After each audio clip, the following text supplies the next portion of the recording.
எடுத்து வச்சாச்சு. இப்போ சட்டி சூடாகட்டும், கொஞ்சம் எண்ணெய் ஊற்றிக்கலாம். செய்ய போகிறோம்.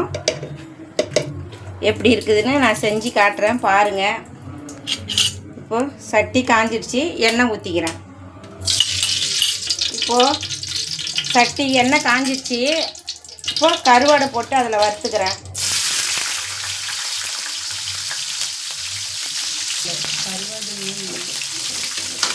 பாருங்க, நெத்திலி கருவாடு இப்போ போட்டு இப்போ அதில் பொரிச்சு விட்டுக்கிறேன்.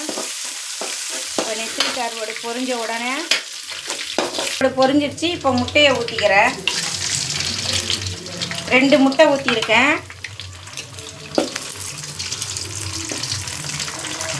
2 முட்டை ஊற்றிருக்கேன். இப்போ இந்த 2 முட்டையும் வந்து இப்போ பொடி மாஸ் மாதிரி அதில் பண்ணிடுவோம். அதில் சிறிதளவு உப்பு போட்டுக்கிறேன் முட்டைக்கு. இப்போது உப்பு போட்டாச்சு. இப்போ கிண்டி விட்டுக்கலாம்.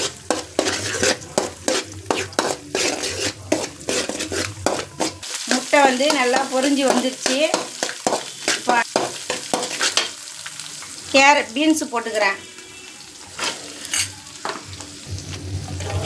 இப்போது பீன்ஸு போட்டு நல்லா அது வதங்கி வரட்டும். கொஞ்சம்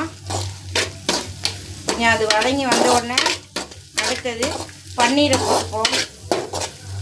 இப்போ பன்னீர் போட்டுக்கிறேன்னு சொல்கிறேன். சரி, இப்போது பன்னீர் போட்டுக்கிறேன். அது எண்ணெயில் கொஞ்சம் நேரம் அதை அப்படியே பொரியட்டும். இருடா. இப்போது பன்னீர் பாருங்கள், நல்லா அதில் பொரிஞ்சு வருது. பன்னீர் கொஞ்சம் பொரிஞ்சு வரட்டும், ஒரு 2 நிமிஷம் இருக்கட்டும்.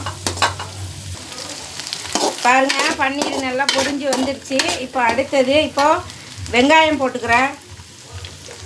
அடுத்தது கேரட்டு போட்டுக்கிறேன். இப்போ கேரட்டை போட்டு இப்போ கிண்டி விட்டுக்கலாம். நல்லா கிண்டி விட்டாச்சு. கோஸு போட்டுக்கிறேன். போட்டு நல்லா கிண்டி விடலாம்.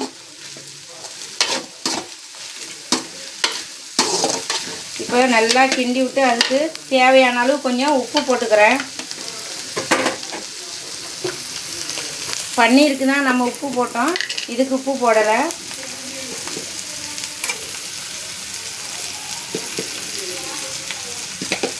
இஞ்சி பூண்டு இருக்குது, அதையே தட்டிக்கிறேன். இப்போது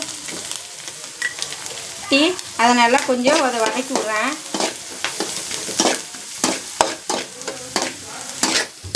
இப்போது நல்லா ஒரு 2 நிமிஷம் முடிஞ்சிடுச்சு. இப்போ அடுத்தது இப்போ எடுத்து வச்சுருக்கேன் குடமிளகாய் வெட்டி வச்சுருக்கேன், போட்டுக்கிறேன். மஞ்சள் கலர் ஃபஸ்ட்டு போட்டிருக்கேன். இது பச்சை கலர் குடமிளகாய். அடுத்தது ரெட் கலர் குடமிளகாய் போடுறேன். போட்டு இப்போது கிண்டி விடுவோம்.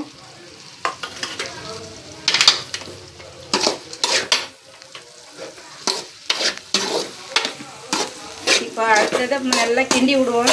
கிண்டி விட்டு ஒரு 2 நிமிஷம் அது அப்படியே இருக்கட்டும். ஒரு 2 நிமிஷம் கழித்து பார்க்கலாம். இப்போ இஞ்சி அந்த செடி மாதிரி கொஞ்சமாக வளர்த்து வச்சுருந்தேன், அதை போட்டுக்கிறேன். இதுக்கு முக்கியமான டிஷ் இதுக்கு. அடுத்தது வெங்காயத்தாள் போட்டுக்கிறேன்.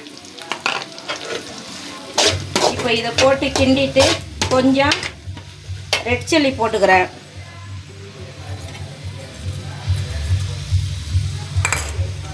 அடுத்தது சில்லி ஃப்ளேக்ஸ் போட்டுக்கிறேன் கொஞ்சம். இப்போது டொமேட்டோ சாஸ் கொஞ்சம் ஊற்றிக்கிறேன். டொமேட்டோ சாஸ் ஊற்றியாச்சு.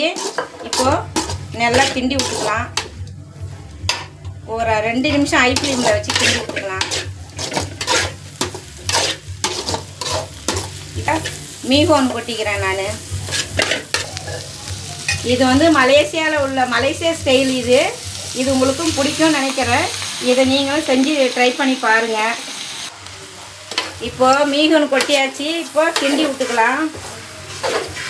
கிண்டி விட்டு எப்படி இருக்குதுன்னு பார்ப்போம் ஒரு 2 நிமிஷம் கழிச்சு. முடியா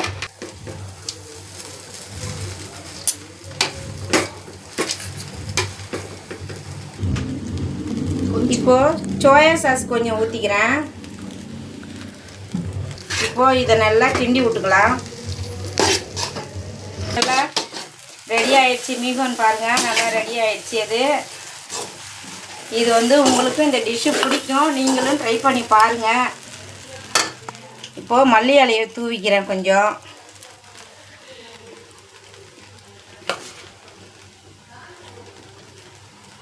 கேரட்டு,